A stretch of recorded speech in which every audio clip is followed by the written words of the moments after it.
Hi అండి, అందరికీ నమస్కారం. భీష్మ ఏకాదశి పర్వదినాన్ని దేశవ్యాప్తంగా అంగరంగ వైభవంగా జరుపుకుంటారు. ఈ రోజున భీష్మ పితామహుడు తన దేహాన్ని విడిచిపెట్టి స్వర్గానికి తరలి వెళ్ళిన శుభ సందర్భం కావడం విశేషం. భీష్మ ఏకాదశి పర్వదినాన శ్రీ మహావిష్ణువు లక్ష్మీదేవికి పూజలు చేయటం అనేది సాంప్రదాయం. ఈ రోజున అనేక శుభకార్యాలు సైతం ప్రారంభించడానికి అనువైన శుభముహూర్తం ఉంటుంది. అయితే భీష్మ ఏకాదశి పర్వదినం ఎప్పుడు జరుపుకోవాలి అనే దానిపై ప్రస్తుతం సందేహమైతే నెలకొంది. ఫిబ్రవరి 7న జరుపుకోవాలా లేక ఫిబ్రవరి 8న జరుపుకోవాలా అని సందేహపడుతున్నారు. దీనిపై పండితులు ఏం చెబుతున్నారో ఇప్పుడు తెలుసుకుందాం.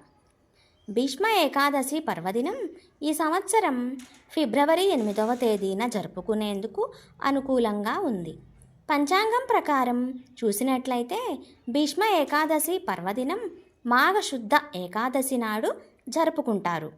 మాఘమాసం శుద్ధ ఏకాదశి ఫిబ్రవరి 7న రాత్రి 9:26 ప్రారంభమై ఫిబ్రవరి 8వ తేదీ రాత్రి 8:15 ముగుస్తుంది.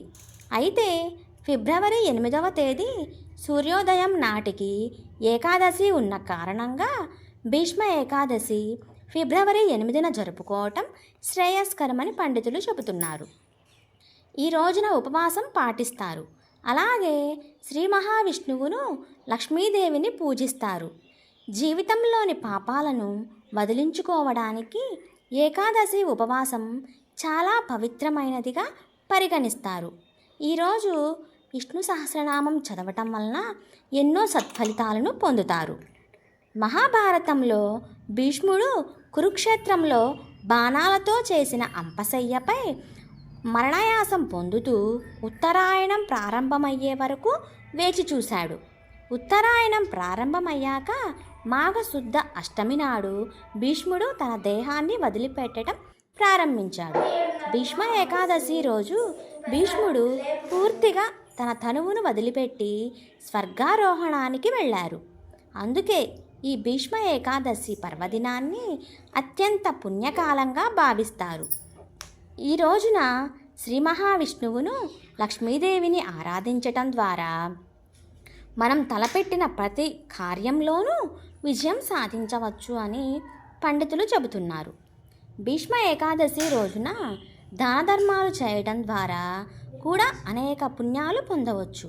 ముఖ్యంగా బ్రాహ్మణులకు గోదానం చేయటం, అలాగే పేదలకు అన్నదానం చేయటం, వస్త్రదానం చేయటం ద్వారా పుణ్యగతులు పొందే అవకాశం ఉంటుంది.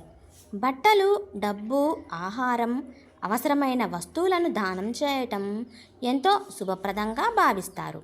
భీష్మ ఏకాదశిని జయ ఏకాదశి అని కూడా పిలుస్తారు.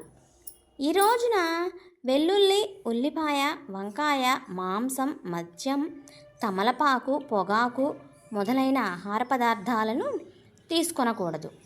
మా వీడియో కనుక మీకు నచ్చినట్లయితే మా ఛానల్ని లైక్ చేయండి, షేర్ చేయండి, సబ్స్క్రైబ్ చేయండి.